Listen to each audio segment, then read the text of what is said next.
suddenly something comes out from the left. And I'm like, tiger, tiger, tiger. But then when she came with a bang. Every day she was being sighted, and when she walked in front of the vehicles pushed back. She walked with an attitude, she walked with confidence. Solo.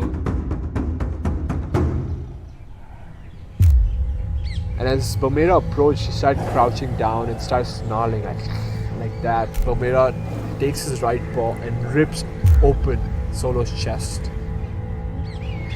At that moment, I thought she was going to die. That's where the story unfolds, which we don't know.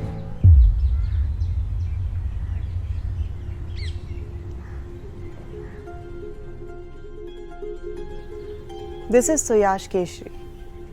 He's a wildlife filmmaker and presenter and has spent over a decade in the forests of Bandhavgarh. He's been tracking the tigress Solo for years and has given Brute access to some of the intimate moments in her life.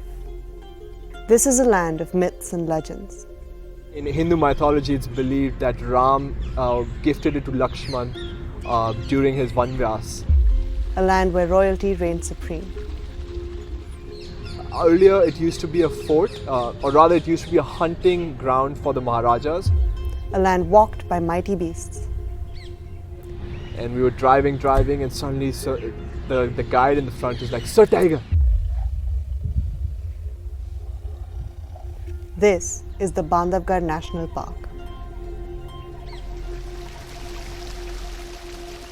Deep in the heart of the national park, the 2,000-year-old fort was the seat of power for many dynasties. In 1968, it was declared as a tiger reserve and a national park, and since then, hunting has been banned. As the region shifted hands through the centuries, yet another dynasty started claiming the land. The Royal Bengal Tigers. That is where our story begins, with the tiger queen, Raj Behra.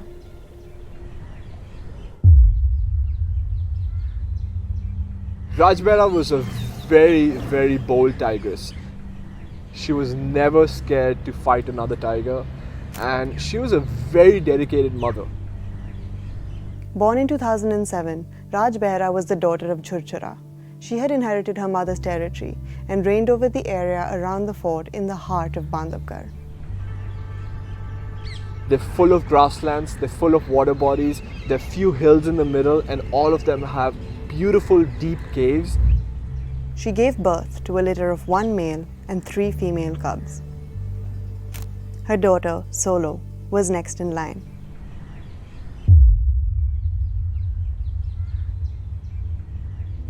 I saw Solo first time when she was about 4.5, 5 months old, and I clearly remember it even to this day. Solo would go under the log and the other cub would climb on top of the log, and they would fight, and then they would switch positions. Then they would fight, then they would switch positions. And the mom looking at a distance, this proud mom like, those are my kids.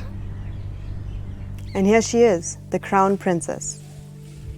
Meet Solo. Solo.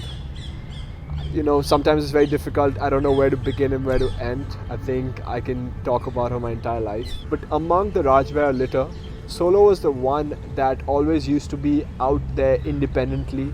So people are like, she's the solo female. She's always alone. So they gave her the name Solo.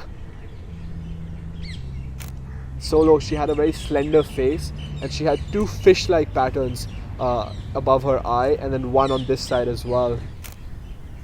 As soon as Solo came of age, she wanted to claim her kingdom. She had grown up here. She knew the best spots to hunt, eat, drink, hide. Why would she ever want to leave? But there was one problem. Her mother was still queen. Between mothers and daughters, or even between siblings, fights look really bad, but they aren't that bad. They're not fatal. The first to go down and submit loses. So she took over her mother's territory. A lot of people say that, Solo fought with her mother so much that her mother died. That's not true. The prodigal daughter had arrived, and she had big plans.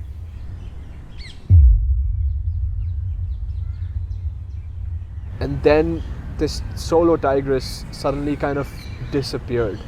people weren't seeing her enough, and people were a little concerned what is going on. That's where the story unfolds, which we don't know.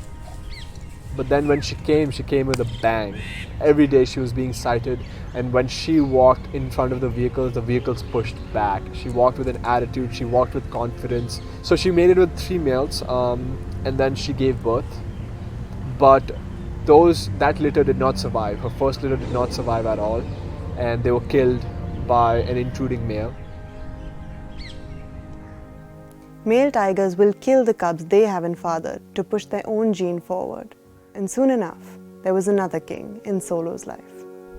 Mangu's a huge tiger, enormous tiger, and I've seen him only a couple times, and he is massive. Solo's second litter of cubs was born in late 2018. She wasn't getting them out at all. This is perhaps because Solo had already lost her first litter of cubs, and she was being extra careful in making sure that once they come out, they're big enough, they're strong enough. Call it mother's intuition, call it what you will, but Solo was right. On 4th January 2019, Keshri was out trying to find her cubs. That day I saw Solo, and she crossed the road and went to the left. And all the way in the grassland, I saw another tiger. When he came closer, we realized it's not Mangu, it's Bamera Jr., another male who traverses Solo's territory but has not fathered the cubs. And as Bamera approached, she started crouching down and started snarling like that. And suddenly they both got up on their hind legs and literally started fighting. And then Solo decided that if she does not stop him, he's going to kill her cubs. And it was a very heartbreaking moment to see this mother like that. So she gets up, Bamera gets up as well, and then they start fighting again. Bamera takes his right paw and rips open Solo's chest. At that moment, I thought she was going to die. But she comes back and she fights Bamera. So he submits and starts walking away. And Solo, kicking, screaming, she drives this male away.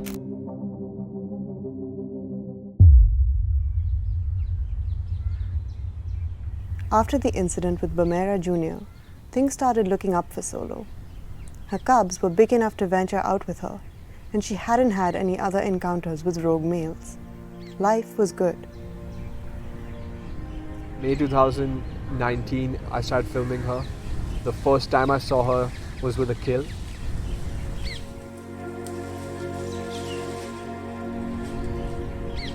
And suddenly out of nowhere, it was kind of anticlimactic because we're waiting, and she comes, and behind her 3 cubs, and the 4th one pops out.